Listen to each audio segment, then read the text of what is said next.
So work positive nature of work done, positive work done na enna appadina, if theta is less than 90 degree, theta is less than na theta is acute na இந்த angle வந்து acute. நீங்க எழுத போறீங்க இப்போ நான் சொல்றது.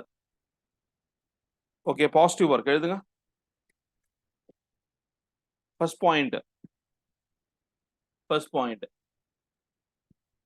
If theta is acute, if theta is acute, if theta is acute, that is na I in போடணும். That is theta less than 90 degree. That is theta less than 90 degree. Theta less than 90 degree. Then the work is said to be positive. Then the work is said to be positive.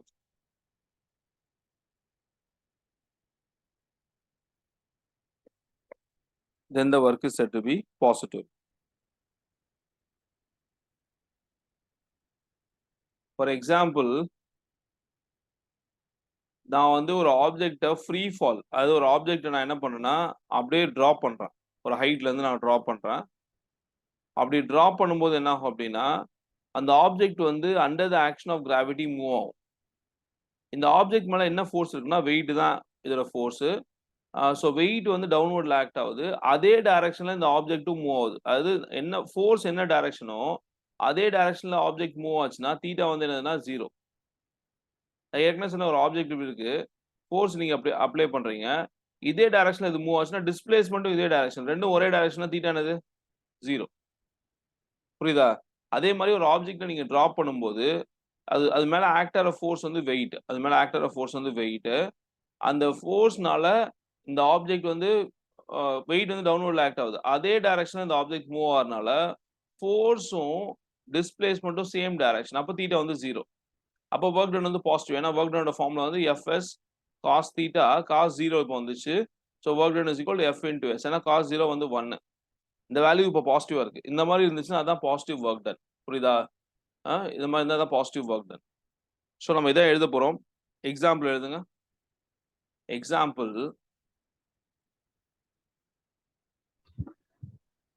Okay எழுதுங்க இப்போ. Example, when a body falls freely, when a body falls freely,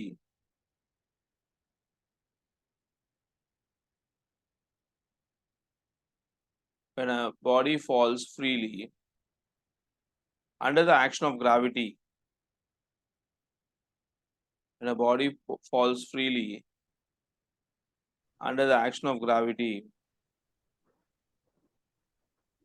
under the action of gravity, theta is equal to 0. Bracket theta is equal to 0. Then the work done by the gravity is positive. Then the work done by the gravity is positive. Work done by the gravity is positive.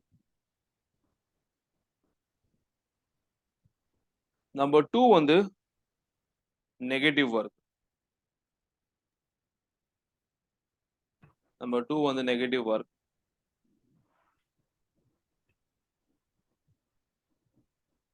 Negative work வந்து எப்போ வரும்னா, if theta is obtuse, if theta is obtuse, obtuse னா என்னது? Theta greater than 90 degree.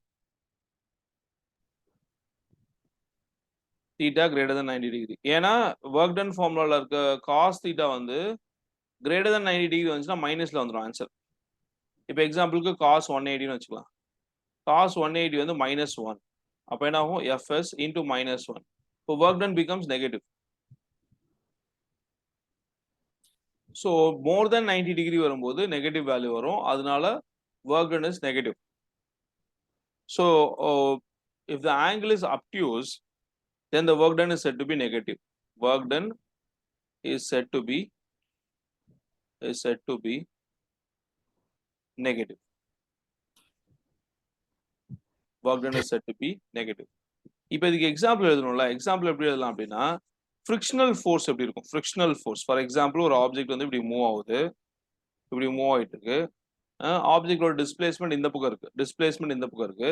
But frictional force வந்து ஆப்போசிட்ல act ஆகும். அப்போ work done by the frictional ஃபோர்ஸ்க்கு என்ன ஃபார்முலா? Force into displacement. ரெண்டுக்கும் ஆங்கிள் வந்து எவ்வளோ? 180 டிகிரி. இது இந்த பக்கம் இருக்கு, இந்த பக்கம் இருக்கு. So work done by the frictional force வந்து நெகட்டிவ். எக்ஸாம்பிள் நம்ம என்ன எழுத போறோம்னா work done by the frictional force is negative. ஓகேவா? Example work done by the frictional force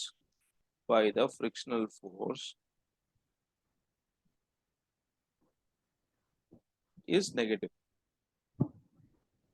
Work done by the frictional force is negative.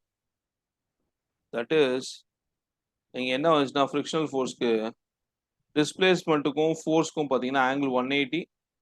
That is theta is equal to 180. Therefore work done is equal to Fs cos 180. Cos 180 is -1. Therefore work done is equal to minus F into S. So work done is negative.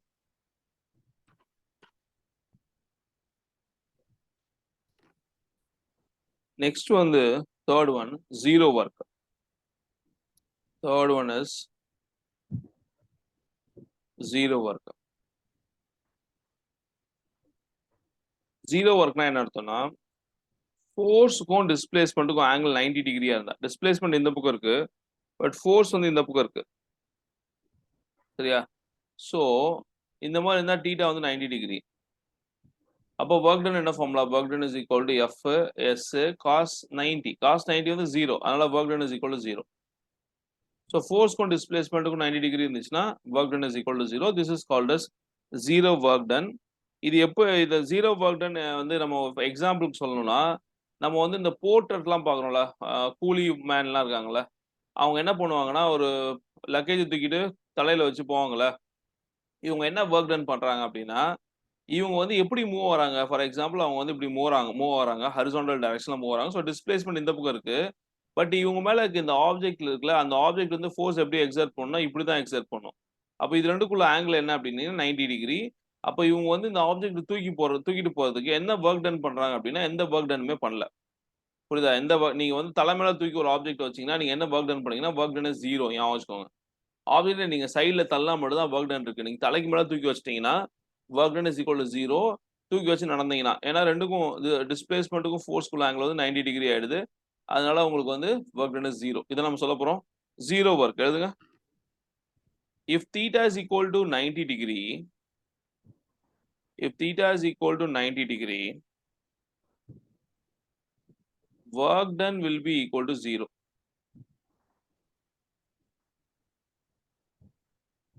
Work done will be equal to 0. Example.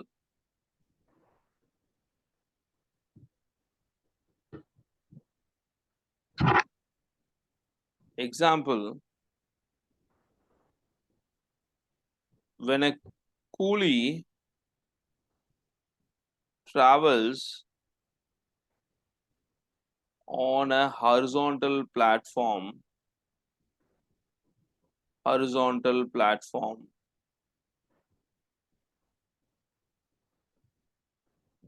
with a load,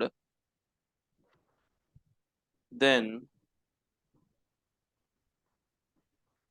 work done against gravity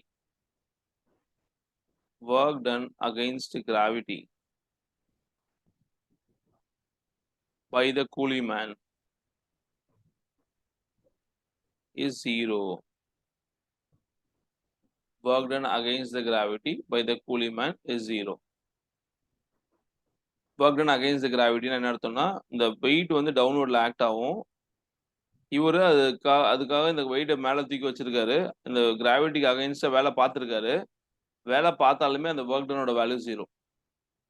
தலைமையில தூக்கி வச்சீங்கன்னா நீங்க எந்த work டனுமே பண்ணலன்னு அர்த்தம். கிராவிட்டிக்கு அகைன்ஸ்டா நீங்க எந்த work டனுமே பண்ணலன்னு அர்த்தம். ஏன்னா ஆங்கிள் வந்து 90 டிகிரி வருது. அதனால therefore work done is equal to 0. இன்னொரு எக்ஸாம்பிள் இருக்கு. சர்க்குலர் மோஷன்ல ஒர்க் டன் எப்பவுமே 0. செகண்ட் எக்ஸாம்பிள் என்னன்னா யூனிஃபார்ம் ஏதோ சர்க்குலர் மோஷன் இருக்குன்னு வச்சுக்கோங்களேன். Work done by the centripetal force வந்து 0 எப்பயுமே. ஏன்னா சர்க்குலர் மோஷன்ல ஆப்ஜெக்ட் வந்து இப்படி மூவ் ஆகுதுன்னு வச்சுக்கோங்களேன். ஃபார் எக்ஸாம்பிள் இந்த இடத்துல பார்த்தீங்கன்னா, ஆப்ஜெக்ட் வந்து இப்படி மூவ் ஆகுதுன்னா, வெலாசிட்டி இப்படி இருக்கு. சரியா? டிஸ்பிளேஸ்மென்ட், வெலாசிட்டி எல்லாம் இந்த டைரக்ஷன்ல இருக்கு. அண்ட் ஃபோர்ஸ் வந்து டுவர்ட்ஸ் த சென்டர் இருக்கும். சென்ட்ரிபிட்டல் ஃபோர்ஸ் எப்பவுமே டுவர்ட்ஸ் த சென்டர் இருக்கும். இந்த 2க்கும் ஆங்கிள் வந்து 90 டிகிரி. சர்க்குலர் மோஷன்ல டிஸ்பிளேஸ்மென்ட்டுக்கும் அண்ட் தென் இதுக்கும் ஃபோர்ஸ்க்கும் உள்ள ஆங்கிள் வந்து 90 degree. Therefore work done is equal to 0.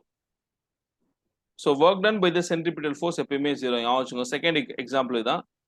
Second example இங்க எழுதுறேன். In circular motion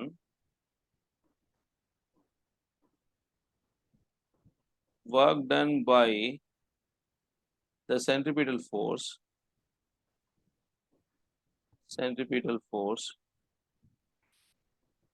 is 0. Work done by the centripetal force is 0. So இதான் வந்து nature of work.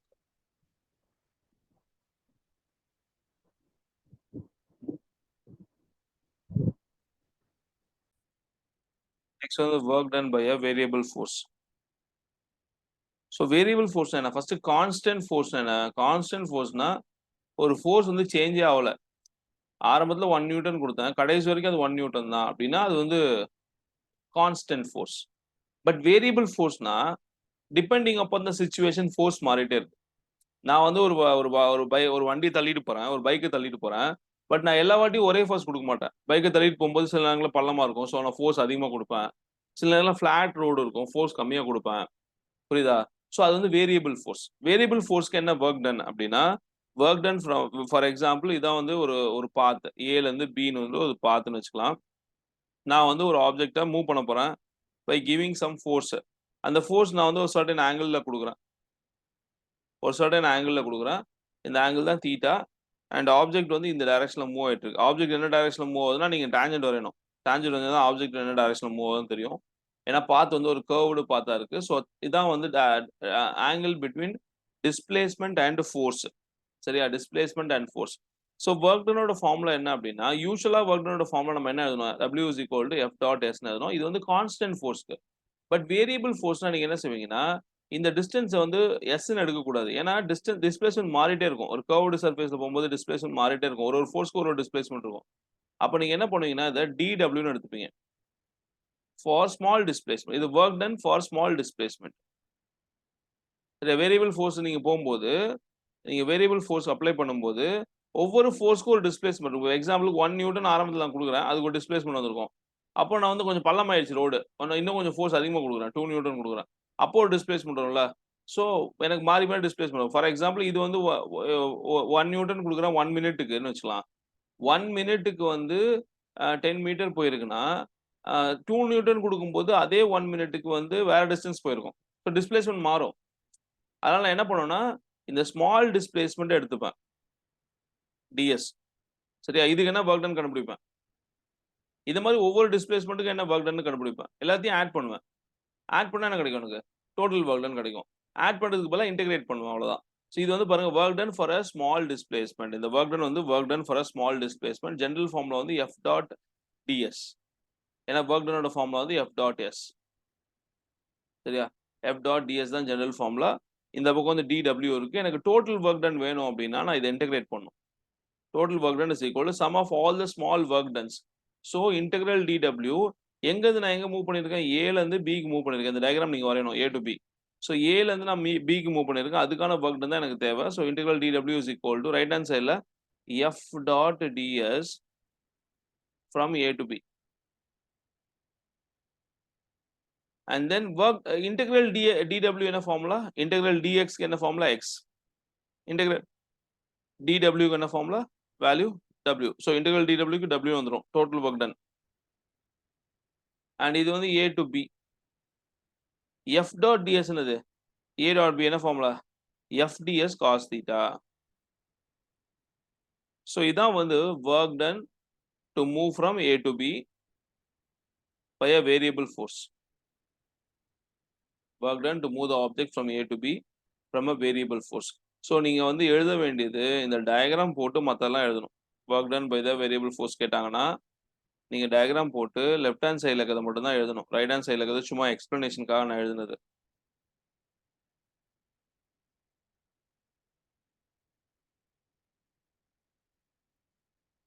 So இதான் வந்து work done by the variable force. In terms of rectangular components, in terms of rectangular components,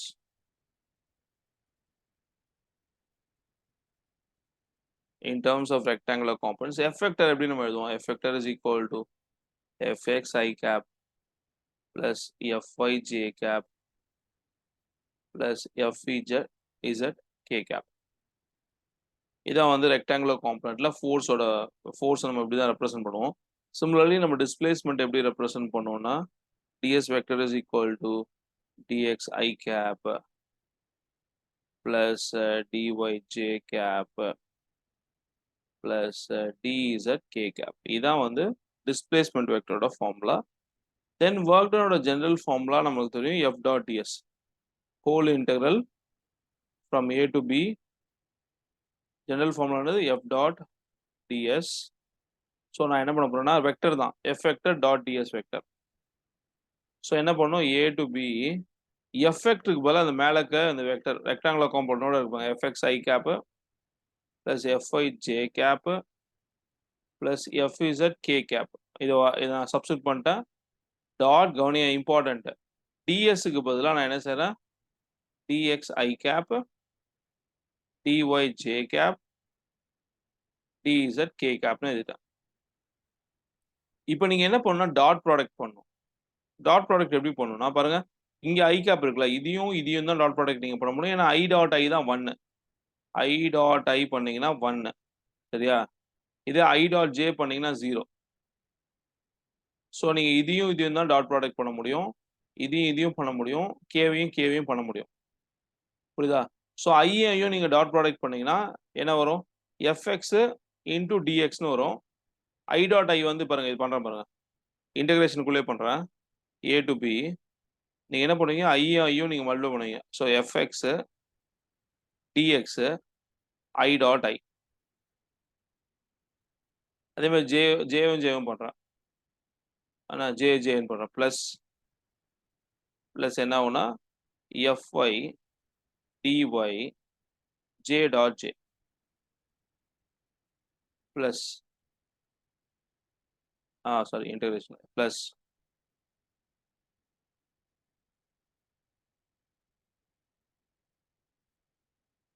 FZ DZ K dot K. So I dot I வந்து 1, J dot J வந்து 1, K dot K 1. மூணுமே 1. So W is equal to இப்போ என்ன formula whole integral fx dx plus fy dy plus fz dz. இதான் work done to move from A to B. நீங்க தனித்தனி இன்டெகிரலா கூட எடுத்துக்கலாம். ஃபர்ஸ்ட் fx dx மட்டும் தனியா ஒரு இன்டெகிரல் எடுத்துங்க. fx dx A to B plus A to B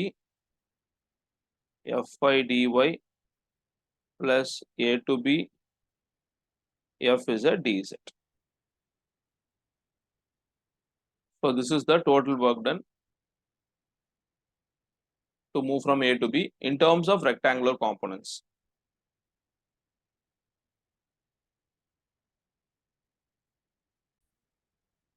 So work done calculation.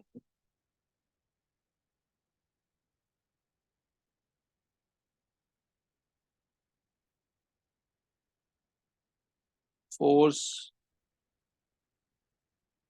displacement graph.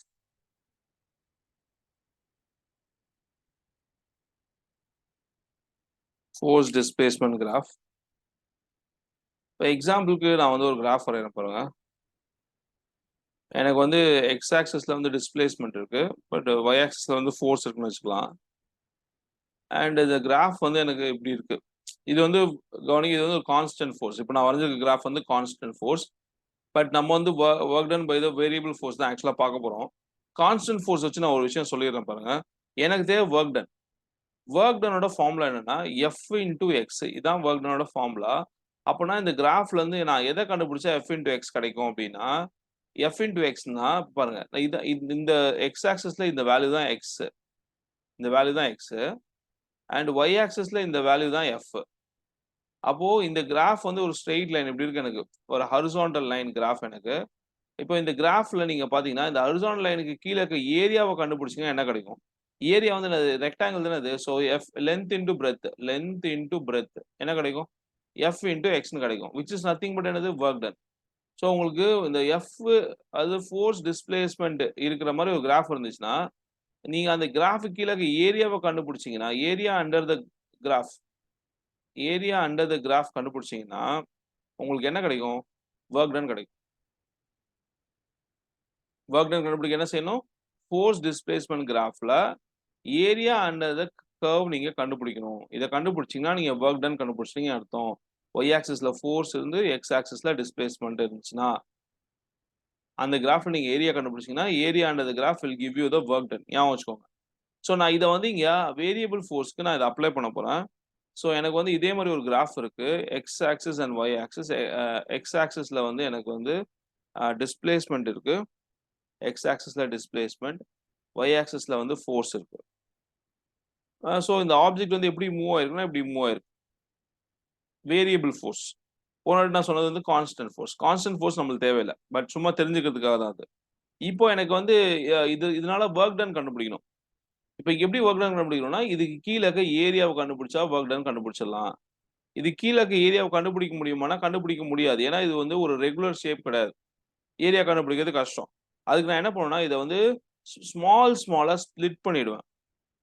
ஒரு ஸ்மால் ஏரியாவ ஸ்ப்ளிட் பண்ணிருவேன். ஃபர்ஸ்ட் நான் வந்து இதுக்கான வொர்க் டன் கண்டுபிடிப்பேன். இப்ப எக்ஸாம்பிள் என்னன்னா, இந்த ஆப்ஜெக்ட் வந்து எவ்வளோ டிஸ்டன்ஸ் மூவ் ஆயிருக்குன்னா, dxன்ற டிஸ்டன்ஸ் மூவ் ஆயிருக்கு.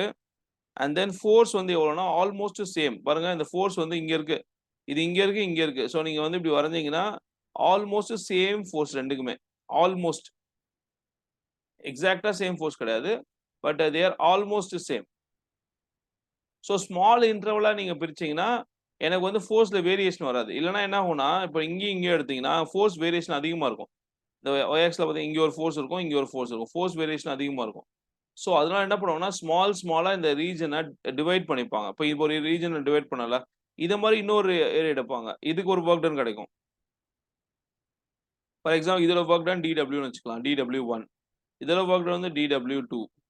இப்ப எல்லா வொர்க் டனையும் ஆட் பண்ணா என்ன கிடைக்கும் அப்டின்னா, உங்களுக்கு வந்து இப்போ எக்ஸாம்பிளுக்கு ஃபுல்லா ஏரியா. இந்த எல்லா ஏரியாவும் ஆட் பண்ண ஏன்னா ஏரியா தான் வொர்க் டன். இந்த எல்லா ஏரியாவும் ஆட் பண்ணீங்கன்னா, உங்களுக்கு டோட்டல் வொர்க் டன் கிடைச்சிரும். எனக்கு தேவை டோட்டல் வொர்க் டன். அப்ப நான் என்ன பண்றேன், இந்த கிராஃப்ல ஸ்மால் ஏரியாவ கண்டுபிடிக்கிறேன். எனக்கு இதுக்கான வொர்க் டன் கிடைச்சிருச்சு. இத மாரி நான் ஒண்ணொண்ணா ஸ்ட்ரிப்பா டிவைட் பண்ணி, எல்லா ஏரியாவையும் ஆட் பண்ணா டோட்டல் ஏரியா கிடைச்சிரும் எனக்கு. டோட்டல் ஏரியா கிடைச்சா டோட்டல் வொர்க் டன் கிடைச்சிரும். ஸோ டோட்டல் வொர்க் டன்றது total area under the curve. சொல்றது புரியுதா? Total area under the curve தான் டோட்டல் வொர்க் டன். ஸோ நம்ம அதனால இந்த கிராஃப் இன்னொரு தடவ நம்ம இங்க வரையலாம். Ah work done by ah a work done calculation on calculation by force displacement graph. So நான் இந்த கிராஃப திரும்பவும் வரையலாம். ஆரிஜின் அண்ட் தென் எனக்கு கிராஃப் வந்து இந்த மாரி இருக்கு. நான் என்ன பண்ணியிருக்கேன்னா, இந்த ஸ்மால் ரீஜனா வந்து ஒரு ஸ்மால் ரீஜனா டிவைட் பண்ணியிருக்கேன். இதுக்கான டிஸ்பிளேஸ்மென்ட் வந்து dx. இந்த x ஆக்சிஸ்ல வந்து டிஸ்பிளேஸ்மென்ட் இருக்கு. y ஆக்சிஸ்ல வந்து ஃபோர்ஸ் இருக்கு. அண்ட் தென் இது கரஸ்பாண்டிங்கான ஒரு ஃபோர்ஸ் வந்து F. கரஸ்பாண்டிங் ஃபோர்ஸ் வந்து F. அண்ட் தென் இந்த பாயிண்ட்ல பாருங்க. இப்ப எக்ஸாம்பிளுக்கு இங்கேயும் எனக்கு கிராஃப் வந்து இந்த ஃபுல் ஏரியாவும் வேணும். இந்த இடத்துல டிஸ்பிளேஸ்மென்ட் x1. இந்த இடத்துல டிஸ்பிளேஸ்மென்ட் x2. எனக்கு வந்து ஏரியா அண்ட் ஃபுல் கிராஃபும் ஃபுல் ஏரியாவும் வேணும். அப்பதான் ஃபுல் வொர்க் டன் கிடைக்கும். ஃபர்ஸ்ட் நான் அந்த ஸ்மால் ஏரியாவ கண்டுபிடிச்சுக்கிறேன். ஸ்மால் ஏரியாக்கு என்ன ஃபார்முலா நான் எழுதுறேன் பாருங்க. Work ton for small displacement. Work ton for small displacement கண்டுபிடிக்கிறேன் ஃபர்ஸ்ட் நான். அதுக்கு என்ன ஃபார்முலா அப்படின்னா, வொர்க் டனோட ஜெனரல் ஃபார்முலா வந்து force into displacement. which is nothing but graphically சொல்ல போறோம் area of the strip. Area of the strip. இந்த small work done வேணும்னா இந்த small strip ஓட ஏரியாவை கண்டுபிடிக்கணும். Small work done வேணும்னா இந்த small strip ஓட ஏரியாவை கண்டுபிடிக்கணும். சரியா? இப்போ எனக்கு டோட்டல் ஒர்க் டன் வேணும். நான் என்ன பண்ணும் அப்போ இன்டகிரேட் பண்ணும். டோட்டல் ஒர்க் டன் வேணும்னா நான் ஒவ்வொரு ஸ்ட்ரிப்பா எடுத்து ஆட் பண்ணிட்டு இருக்க முடியாது. ரொம்ப கஷ்டம். ஒரு ஸ்ட்ரிப்போட ஒர்க் டன் கண்டுபிடிச்சிட்டேன். இந்த மாதிரி நீங்க எல்லா ஸ்ட்ரிப்பையும் எடுத்து ஆட் பண்ண முடியுமானா ஆட் பண்ண முடியாது. ஏன்னா இன்ஃபினைட் நம்பர் ஆஃப் ஸ்ட்ரிப்ஸ் வரும். எத்தனை ஸ்ட்ரிப் வருதுன்னு எனக்கு தெரியாது. அதனால நான் என்ன பண்ணுவேன்னா இந்த மேல ஈக்குவேஷனை இன்டகிரேட் பண்ணிடுவேன். Total work done is equal to integral dw which is equal to integral general ஃபார்ம்ல வந்து f into dxல f into dx இங்க டிஸ்பிளேஸ்மென்ட் பாருங்க x1 to x2 displacement is from x1 to x2 so நான் x1 to x2 ன்னு போறேன் limit வந்து x1 to x2 ன்னு போறேன் இந்த பக்கம் வந்து இன்டெக்ரல் dw வந்து w ஆயிடும் இந்த பக்கம் என்ன இருக்கு அப்படினா x1 to x2 கவனிங்க எல்லாரும் x1 to x2 இந்த f dot dx ன்றது என்ன அப்படினா area under the strip f dot dx வந்து dw தானே கவனிங்க கவனிங்க கவனிங்க எல்லாரும் f dot dx என்னது area of the strip so area of the strip ஒரு ஸ்ட்ரிப் அதை நீங்க இன்டகிரேட் பண்ணீங்கன்னா within the limit x1 to x2 உங்களுக்கு இந்த ஹோல் ஒர்க் டனுமே கிடைக்கும் இந்த ஃபுல் ஏரியாவும் கிடைக்கும் நீங்க இந்த ஒன்னு கண்டுபிடிச்சு இன்டகிரேட் பண்ணீங்கன்னா ஃபுல் ஏரியாவும் கிடைக்கும் இந்த ஃபுல் ஏரியா அப்படிங்கிறதுனா work done between x1 and x2 full work டனும் உங்களுக்கு கிடைக்கும் so therefore work done is nothing but area under the curve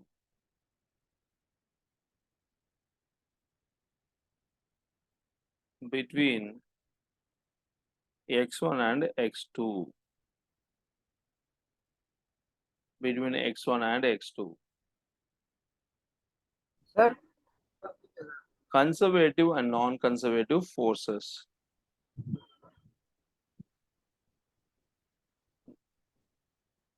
one minute next one the conservative and non-conservative forces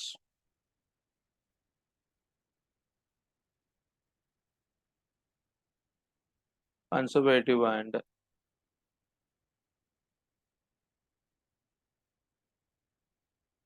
non-conservative forces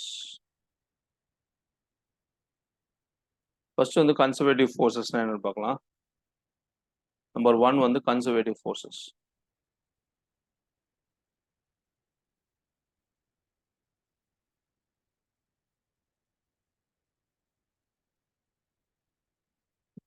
conservative forcesனா என்னன்னா ஒரு force வந்து ஒரு work done பண்ணுது okay அந்த work done வந்து இண்டிபெண்டன்ட் ஆஃப் த பாத் கவனிங்க ஒரு object நான் இங்க நீங்க மூவ் பண்றேன் அப்ப நான் ஏதோ ஒர்க் டன் பண்ணியிருக்கேன் சரியா இதே ஆப்ஜெக்டை நான் இப்படி போய் இங்க கொண்டு வந்துட்டேன் சரியா இப்போ எந்த ஒர்க் டன் அதிகம் அப்படின்னு நீங்க பாத்தீங்கன்னா ரெண்டு ஒர்க் டனுமே சேம்னு வச்சுக்கோங்க ரெண்டு ஒர்க் டனுமே சேம் சரியா அப்போ இந்த ஃபோர்ஸ் வந்து ஒரு கன்சர்வேட்டிவ் ஃபோர்ஸ் இதுக்கு நான் யூஸ் பண்ண ஃபோர்ஸ்க்கு பேர் conservative force the work done வந்து டஸ் நாட் டிபெண்ட் அப்பான் பாத் இப்போ இன்னொரு எக்ஸாம்பிள் சொல்றேன் பாருங்க நீங்க வந்து ஒரு கிரவுண்ட் ஃப்ளோர்ல இருக்கீங்க நீங்க வந்து ஃபர்ஸ்ட் ஃப்ளோர் போறீங்க ஃபர்ஸ்ட் ஃப்ளோர் போறதுக்கு ரெண்டு வழி இருக்கு ஒன்னு வந்து நீங்க லிஃப்ட்ல போயிடலாம் இன்னொன்னு வந்து நீங்க வந்து படியில ஏறி போயிடலாம் பட் நீங்க லிஃப்ட்ல போனாலும் படியில ஏறி போனாலும் நீங்க போறது என்னமோ ஃபர்ஸ்ட் ஃப்ளோருக்கு தான் ஸோ நீங்க என்ன ஒர்க் டன் பண்ணுவீங்க அப்படி ஒர்க் டன் வந்து இப்போ என்னன்னா ஒர்க் டனோட வேல்யூ சேம் தான் ஏன்னா ஃபர்ஸ்ட் ஃப்ளோர் போனீங்கன்னா உங்களுக்கு என்ன எனர்ஜி இருக்குமோ அந்த எனர்ஜி இருக்கும் சரியா ஏன்னா வந்து நம்மளுக்கு தெரியும் நம்ம கிரவுண்ட் ஃப்ளோர்ல இருக்கும்போது ஹைட் வந்து 0 பொட்டன்ஷியல் எனர்ஜி 0 ஏன்னா பொட்டன்ஷியல் எனர்ஜியோட ஃபார்ம் வந்து mgh potential energy 0 potential energy 0 ஏன்னா ஹெச் வந்து 0ன்றனால நான் ஃபர்ஸ்ட் ஃப்ளோர் போயிட்டதுக்கப்புறம் எனக்கு ஒரு சர்டன் ஹைட்டுக்கு போயிடுவேன் நான் அப்போ எனக்கு பொட்டன்ஷியல் எனர்ஜி என்ன இருக்கும் அப்படின்னா mgh இருக்கும் பொட்டன்ஷியல் எனர்ஜியோட வேல்யூ இருக்கும் இப்போ potential energy is not equal to 0 ground ஃப்ளோர்ல இருக்கும்போது பொட்டன்ஷியல் எனர்ஜி 0 ஃபர்ஸ்ட் ஃப்ளோர் போகும்போது பொட்டன்ஷியல் எனர்ஜி எனக்கு வந்து மேக்ஸிமம் ஆயிடுச்சு சரியா பட் நான் இது வந்து நான் லிஃப்ட்ல போனாலும் சரி எனக்கு இதே பொட்டன்ஷியல் எனர்ஜி தான் வரும் இல்ல ஸ்டெப்ஸ்ல ஏறி போனாலும் இதே பொட்டன்ஷியல் எனர்ஜி தான் வரும் அப்போ என்ன அர்த்தம்னா நான் பண்ண ஒர்க் டன் வந்து ஒர்க் டன் தான் பொட்டன்ஷியல் எனர்ஜி ஆக்சுவலா நான் பண்ண ஒர்க் டன் தான் எனர்ஜி கடைசி என்னாலும் பொட்டன்ஷியல் எனர்ஜியா மாறிடும் நீ எப்படி போனாலும் ஒர்க் டன் சேம் தான் அப்படின்னா என்ன அர்த்தம்னா work done does not depend upon pathன்னு அர்த்தம். work done is independent of pathன்னு அர்த்தம். இந்த மாதிரி work done வந்து independent of path-ஆ இருந்தா அந்த work done பண்றதுக்கு நான் பண்ண ஃபோர்ஸ் இருக்கு பாருங்க அந்த ஃபோர்ஸ் வந்து ஒரு கன்சர்வேட்டிவ் ஃபோர்ஸ். இந்த work done independent of the path-ஆ இருந்தா அந்த work done-க்கு நான் யூஸ் பண்ண ஃபோர்ஸ் வந்து ஒரு கன்சர்வேட்டிவ் ஃபோர்ஸ். அது பேர் தான் கன்சர்வேட்டிவ் ஃபோர்ஸ். கன்சர்வேட்டிவ் ஃபோர்ஸ்னா அந்த ஃபோர்ஸ் பண்ண work done வந்து independent of path-ஆ இருக்கணும்.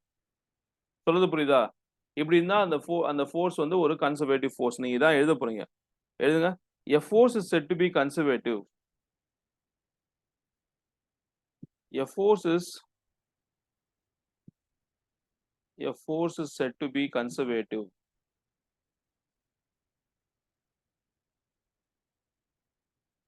if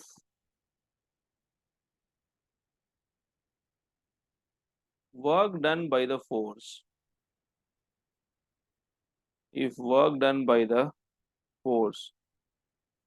on a particle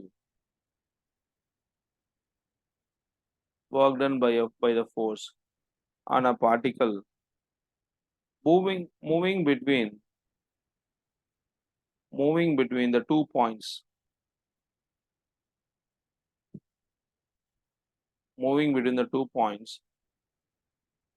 does not depend upon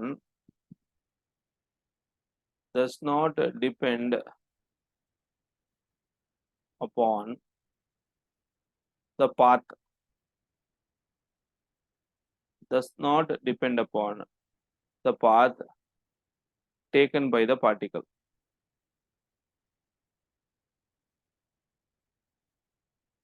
Does not depend upon the path taken by the particle. Example வந்து gravitational force.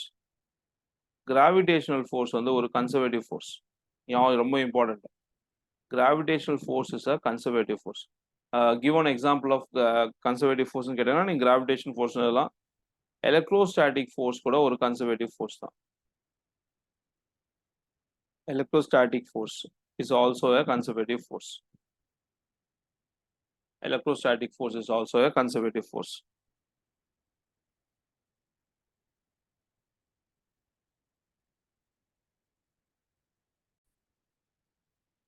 Non-conservative forces. So non-conservative force na அப்படியே opposite. Work done வந்து depends upon path இருந்தா. If work done depends upon path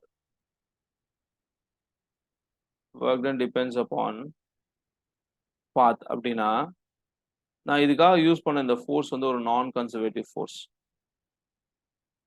இந்த work done பண்றதுக்கு நான் use பண்ண force வந்து ஒரு நான் கன்சர்வேட்டிவ் ஃபோர்ஸ். ஸோ அதை நம்ம எழுதலாம் நீங்க. A force is said to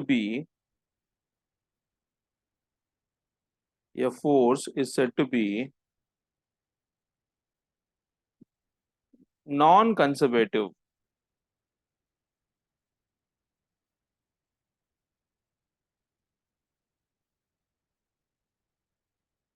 A force is said to be non-conservative if work done by the force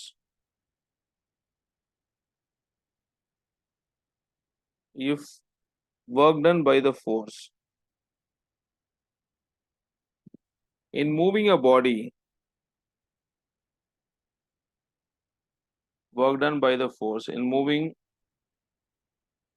body from one position to another position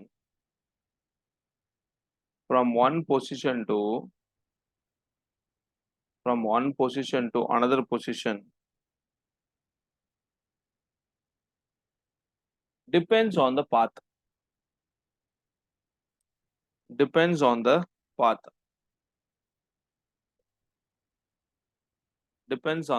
example பாருங்களேன். ஒரு example சொல்றேன். இந்த இந்த இந்த ஃபோர்ஸ் வந்து கண்டிப்பா பாத்தை டிபெண்ட் பண்ணி தான் இருக்கு நீங்களே சொல்லுவீங்க. என்ன எக்ஸாம்பிள்னா ஃப்ரிக்ஷனல் ஃபோர்ஸ். ஃப்ரிக்ஷனல் ஃபோர்ஸ் வந்து பாத்து டிபெண்ட் பண்ணி இருக்கானா கண்டிப்பா டிபெண்ட் பண்ணி தான் இருக்கு ஃப்ரிக்ஷனல் ஃபோர்ஸ். சரியா? அது என்ன பாத்துல போதோ அதை டிபெண்ட் பண்ணி தான் அந்த ஃப்ரிக்ஷனல் ஃபோர்ஸ் இருக்கு. ஏன்னா அந்த பாத்தை பொறுத்து அந்த ஃப்ரிக்ஷனல் ஃபோர்ஸ் எவ்வளவு வருது அப்படின்றதுலாம் இருக்கு. So frictional force depends upon path. So frictional force வந்து work done பண்ணுதுன்னா அந்த work done depends upon path. So therefore this frictional force is a non-conservative force. இன்னொரு எக்ஸாம்பிள் நீங்க வந்து நான் கன்சர்வேட்டிவ் ஃபோர்ஸ் பார்க்கணும்னா விஸ்கஸ் ஃபோர்ஸ். விஸ்கஸ் ஃபோர்ஸ்னா என்ன அர்த்தம்னா விஸ்கஸ் ஃபோர்ஸ்னா நீங்க வந்து வாட்டர்ல விஸ்கஸ் ஃபோர்ஸ் வந்து எங்க வரும்னா லிக்விட்ஸ்ல தான் வரும். சரியா? லிக்விட்ஸ்ல தான் வரும். உங்களுக்கு ஒரு பின்னாடி ஒரு சாப்டர் இருக்கு, அதுல வரப்போகுது. நீங்க வந்து பாருங்களேன், லிக்விட் வந்து யூஸ்வலா எப்படி இருக்கும்னா லேயர்ஸா இருக்கும். லிக்விட் வந்து லேயர்ஸா தான் இருக்கும். அண்ட் நீங்க ஒரு ஆப்ஜெக்ட் இதுல தூக்கி போட்டீங்கன்னா இந்த லிக்விட் வழியா அது போகும்போது என்ன ஆகும் அப்படின்னா இந்த லேயர் வந்து ஒரு ஃபோர்ஸ் எக்ஸர்ட் பண்ணும் அந்த ஆப்ஜெக்ட் மேல. இந்த வாட்டரோட லேயர் வந்து இப்படி ஆயிடுச்சு. அண்ட் இந்த ஆப்ஜெக்ட் வந்து இப்படி மூவ் ஆயிட்டு இருக்கு. இந்த லேயர் தான் மூவ் ஆயிட்டு இருக்கு டவுன்வர்ட்ல. இந்த லேயர் என்ன பண்ணும்னா it exerts an upward force. இந்த ஃபோர்ஸ்க்கு பேர் தான் விஸ்கஸ் ஃபோர்ஸ். ஸோ விஸ்கஸ் ஃபோர்ஸ்னா என்னது? It is the force exerted by the liquid layer on the moving object. இதான் விஸ்கஸ் ஃபோர்ஸ். இந்த விஸ்கஸ் ஃபோர்ஸ் கூட ஒரு நான் கன்சர்வேட்டிவ் ஃபோர்ஸ் தான். So example of non conservative force என்னது? Frictional force and viscous force. Important examples எல்லாம் important. Examples எல்லாம் important.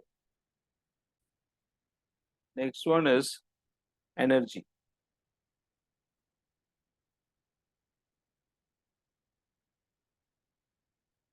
எனர்ஜினா என்ன அப்படின்னா எனர்ஜி வந்து ஆக்சுவலா எபிலிட்டி இல்ல capacity to do work.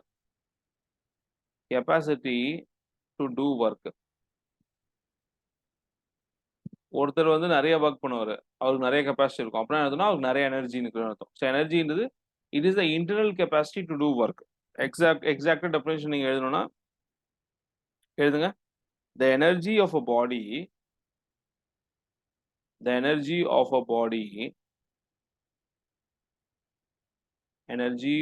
a body is defined as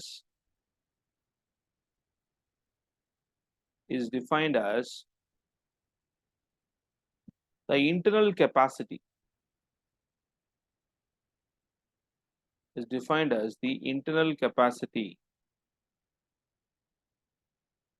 for doing work.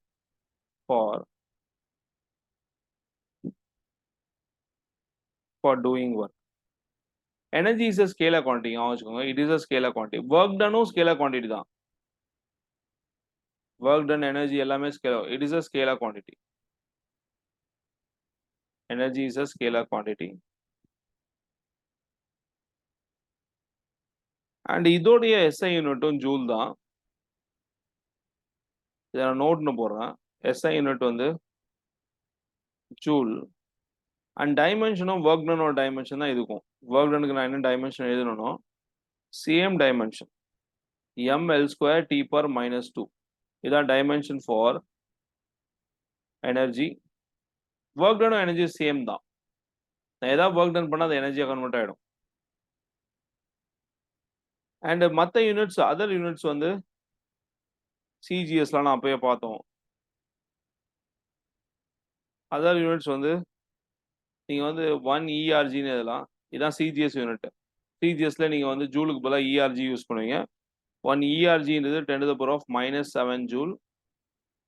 நம்ம போன வாட்டி என்ன பண்ணோம்னா 1 ஜூல் கண்டுபிடிச்சோம். 1 ஜூல் வந்து 10⁻+7 ERG. ஏன் வச்சுக்கோங்க 1 ஜூல். இதை மாற்றி எழுதினீங்கன்னா 1 ERG இஸ் ஈக்குவல் டு என்னது? 10⁻+7 கீழே வந்துடும். கீழே வந்து மேலே போச்சுன்னா 10⁻⁻7. இதான் இப்படி எழுதிருக்காங்க. 1 ERG இஸ் ஈக்குவல் 10⁻⁻7 ஜூல். இல்லைன்னா நீங்க 1 EVன்னு சொல்லலாம். Electron volt 1 EV. சரியா? நீங்க எனர்ஜியை வந்து 1 EVன்னு கூட சொல்லலாம். 1 EVயோட வேல்யூ வந்து 1.6 10⁻−19 coulomb. Sorry -19 joule. 1 EV is equal to என்னது? 1.6 10⁻−19 ஜூல். நான் இப்போ இங்க என்ன எழுதிட்டு இருக்கேன்னா மற்ற யூனிட்டுக்கும் ஜூலுக்கும் உள்ள ரிலேஷன் எழுதிட்டு இருக்கேன். ஜூல் வந்து SI யூனிட், மற்ற யூனிட்ஸ் மற்ற சிஸ்டம் ஆஃப் யூனிட்ஸ். ஸோ அதுக்கும் SI யூனிட்டுக்கும் என்ன ரிலேஷன் எழுதிட்டு இருக்கேன். 1 EVன்றது இதான். நீங்க சம்டைம்ஸ் வந்து எனர்ஜி கேலரிஸ் நீங்க கேள்விப்பட்டிருப்பீங்க. 1 கேலரி வந்து 4.2 joule. 1 calorie is equal to 4.2 joule. 1 kilowatt hour kilowatt ஹவர்னா என்னது? கிலோவாட் ஹவர்னா நம்ம வீட்ல எலக்ட்ரிசிட்டி யூஸ் பண்றோம்ல கரண்ட் 1 யூனிட் அப்படின்னு நம்ம சொல்றோம்ல. அது ஆக்சுவலா கிலோவாட் ஹவர் தான். 1 யூனிட்னா எவ்வளோ? கிலோவாட் ஹவர் தான். 1 கிலோவாட் ஹவர். 1 கிலோவாட் ஹவரோட வேல்யூ எவ்வளோ அப்படின்னா 36 into 10 to the power of 5 joule. 36 into 10 to the power of 5 joule தான் 1 யூனிட் ஆஃப் எலக்ட்ரிசிட்டி. நான் இவ்வளோ எனர்ஜியை யூஸ் பண்ணேன்னா நான் 1 யூனிட் ஆஃப் எலக்ட்ரிசிட்டி யூஸ் பண்றேன்னு அர்த்தம். நான் வீட்ல வந்து கரண்ட் வந்து இவ்வளோ எனர்ஜியை யூஸ் பண்ணிட்டேன்னா நான் 1 யூனிட் யூஸ் பண்றேன்னு அர்த்தம். புரியுதா? So 1 unit of electric current அப்படிங்கிறது என்னது? 1 kilowatt hour. 1 kilowatt hour.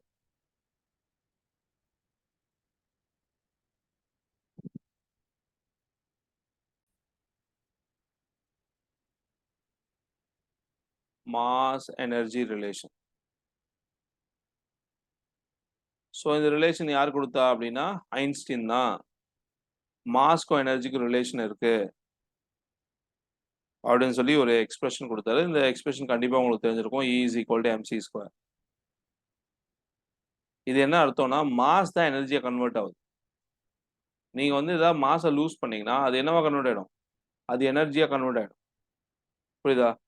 So loss of energy தான் லாஸ் ஆஃப் மாஸ். நம்ம சொல்றோம்ல நம்ம வெயிட் நம்ம லூஸ் பண்ணணும், நம்ம வந்து கேலரிஸ் எனர்ஜி லூஸ் பண்ணணும். எனர்ஜி லூஸ் பண்ணா மாஸ் என்ன ஆயிடும்? மாஸ் வந்து லூஸ் பண்ணிடுவோம் நம்ம. புரியுதா?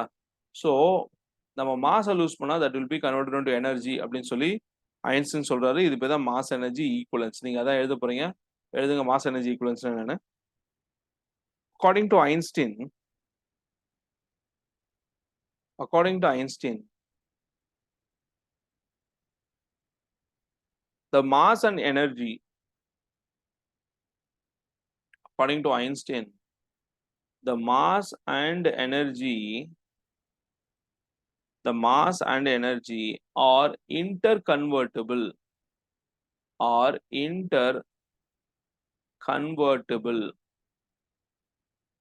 The mass and energy are interconvertible.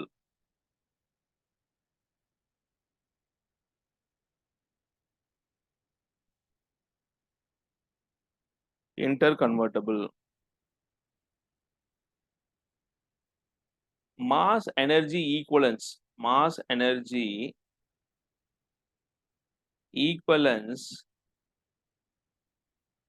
is given by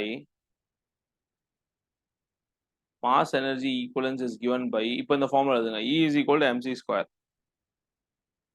E is equal to mc square. இதுல cங்கிறது speed of light. Here c is called as speed of light. Speed of light என்னது?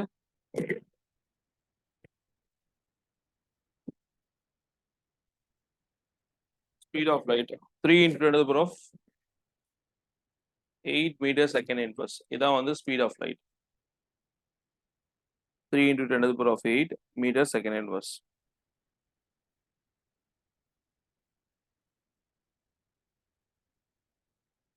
இப்போ வந்து types of energy various forms of energy. Various forms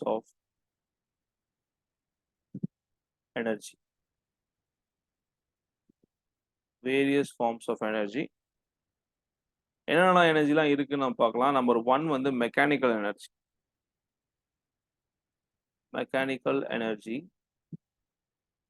இந்த mechanical எனர்ஜியில தான் kinetic energy, potential energy வருது. Mechanical energy அதில் வந்து 2 டைப்பும். ஒன்று வந்து கைனெட்டிக், இன்னொன்று வந்து potential. Kinetic energy. Number 2 is the potential energy.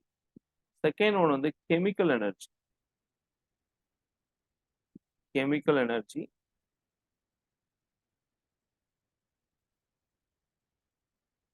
Third one வந்து மேக்னெட்டிக் எனர்ஜி.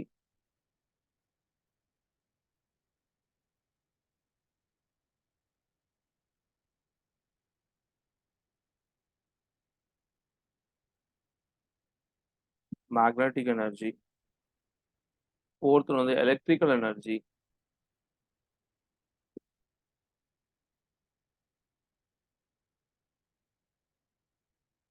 ஃபிஃப்த் ஒன் வந்து நியூக்ளியர் எனர்ஜி.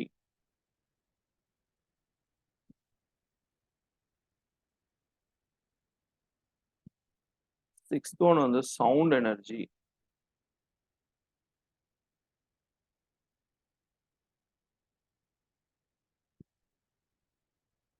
Seventh one வந்து light energy.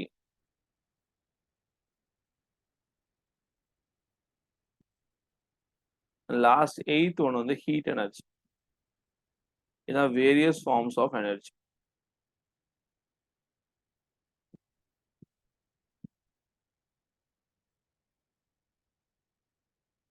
The various forms of energy. And ஒரு important note என்ன அப்படின்னா எனர்ஜி நம்ம டிரான்ஸ்ஃபார்ம் பண்ணிக்கலாம். ஒரு ஃபார்ம்ல இருந்து இன்னொரு ஃபார்ம். சவுண்ட வந்து ஹீட்டா மாத்திக்கலாம். லைட்ட வந்து ஹீட்டா மாத்திக்கலாம். அந்த மாரி energy can be converted from one form to another form. Using various devices அவ்வளோதான். டிவைசஸ் தேவைப்படும் நம்மளுக்கு. So energy can be converted. Energy can be converted from one form to another form. Energy can be converted from one form to another form. One form to another form using various devices.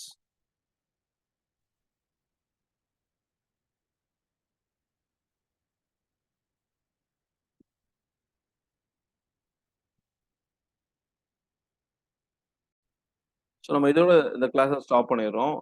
உங்களுக்கு ஏதாவது doubt இருக்கு அப்படின்னா நீங்கள் next கிளாஸ்ல கேளுங்க. So கிளியராக இருக்கும்னு நினைக்கிறேன். நோட்ஸ் நீங்கள் கிளியராக எழுதிக்கோங்க. Important, very important chapter.